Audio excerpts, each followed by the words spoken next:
પોરબંદર જિલ્લામાં એકમાત્ર પોરબંદર શહેરમાં સરકારી પાવસેજી હાઈસ્કૂલમાં વિજ્ઞાન પ્રવાસ આવેલ છે। આ સરકારી હાઈસ્કૂલમાં 6 વર્ષમાં 6 ગણા વિદ્યાર્થીઓમાં વધારો થયો છે। હાલ હાઈસ્કૂલમાં અભ્યાસની સાથે સાથે વિદ્યાર્થીઓ માટે અનેક ઇતર પ્રવૃત્તિઓ પણ ચાલી રહી છે। પોરબંદર શહેરમાં રાજાશાહી બિલ્ડિંગમાં વર્ષ 1904માં પાવસેજી સરકારી હાઈસ્કૂલનો પ્રારંભ કરવામાં આવ્યો હતો। આ હાઈસ્કૂલમાં સામાન્ય પ્રવાસ તેમજ વિજ્ઞાન પ્રવાસનો કોર્સનો અભ્યાસ ઉપલબ્ધ છે। ત્યારે આ હાઈસ્કૂલમાં વર્ષ 2019માં માત્ર 100 વિદ્યાર્થીઓ અભ્યાસ કરતા હતા, જે બાદ આ હાઈસ્કૂલમાં મહિલા પ્રિન્સિપાલ નમ્રતાબા વાઘેલાની નિમણૂક થયા બાદ હાલ આ હાઈસ્કૂલમાં 100થી વધુ વિજ્ઞાન પ્રવાસ સહિત કુલ 600થી વધુ વિદ્યાર્થીઓ અભ્યાસ કરી રહ્યા છે।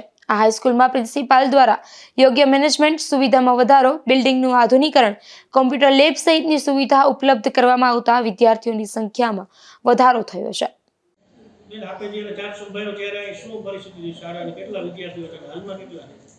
જ્યારે 5/2/2019ના દિવસે જ્યારે મેં ચાર્જ સંભાળ્યો ત્યારે બહુ જ ઓછી સંખ્યા હતી। માનો ને કે 100ની અંદર તમામ આવી જતું, 9થી 12 ધોરણ, 12 સાયન્સ ને તમામ એની અંદર 100ની અંદર સમેટાઈ જતું હતું। એ પ્રકારની પરિસ્થિતિ હતી।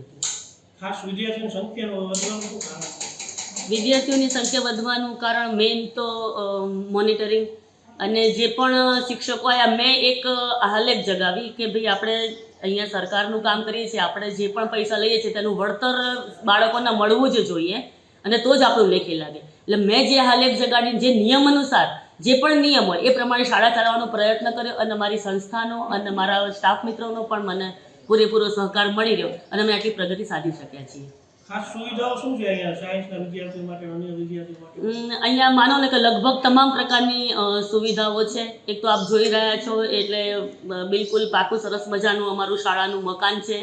અહીંયા સ્ટેમ લેબની સુવિધા છે, વોકેશનલની 2 લેબ્સ છે, કમ્પ્યુટર લેબ છે, ક્લાસે જ્ઞાનકુંજ પ્રોજેક્ટ હેઠળ સ્માર્ટ ટીવી પણ છે અને ડિસિપ્લિનના જે પ્રશ્નો આજનો કે નહીં યક્ષ પ્રશ્ન છે તો છે, જેથી એક આ શિસ્તનો આસ્પેક્ટ પણ અમારાથી છૂટી ના જાય। ખાસ કરી વાલીઓને ખાનગી શાળાનું વધારે આકર્ષણ છે, એવા વાલીઓને શું કહેશો?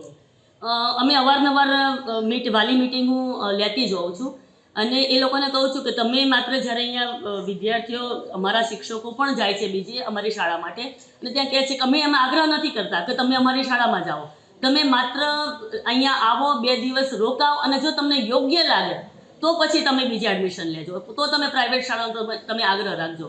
પણ હું દાવા સાથે કહું છું અને ગેરંટીથી કે અહીંયા જે વિદ્યાર્થી આવે છે 2 થી 3 દિવસ ભણે છે એ પછી બીજે ક્યાંય જતો નથી, પાવસેજીમાં જ એડમિશન લે છે। કારણ કે જોવે છે કે અહીંયા કંઈ પણ રીતે શાળાનું ભાવાવરણ, શાળાનું વાતાવરણ, શૈક્ષણિક વાતાવરણ, ડિસિપ્લિન, ગુણવત્તા બધી રીતે વ્યવસ્થિત છે એટલે બાળક પછી ક્યાંય જતો નથી, પાવસેજીમાં જ એડમિશન લે છે। અને એક બીજું અગત્યનું વધારે કે અત્યારના દોરમાં જે માત્ર અમે શિક્ષણ પર જ ધ્યાન નથી આપતા, મૂલ્ય શિક્ષણ પણ અમારું એટલું જ ધ્યેય છે। અત્યારે જે બધી ઘટનાઓ બની રહી છે એના સંદર્ભમાં અમારે મૂલ્ય શિક્ષણ પર પણ એટલું જ ભાર હોય છે કે રોજ પ્રાર્થનાની અંદર અમે એનું મહત્ત્વ સમજાવીએ છીએ કે દીકરાઓ કે દીકરીઓને કે શિક્ષણમાં તમે થોડા કાચા હશો તો કદાચ ચાલી જશે, તમે જીવનમાં તમારા બીજા મૂલ્યો જો તમે વિકસાયા હશો તો તમે સારા નાગરિક બની શકશો। એટલે અમારું ધ્યેય માત્ર ને માત્ર શિક્ષણ નથી, મૂલ્યલક્ષી શિક્ષણ એ અમારું ધ્યેય છે।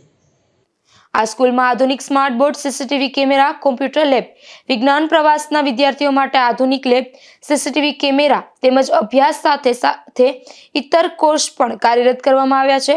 તો સરકારી સ્કૂલના વિદ્યાર્થીઓ બોર્ડની પરીક્ષામાં પણ અવ્વલે આવી રહ્યા છે। નિપુલ પોપટ સાથે અશોક થાનકી, ગુજરાત ન્યૂઝ, પોરબંદર।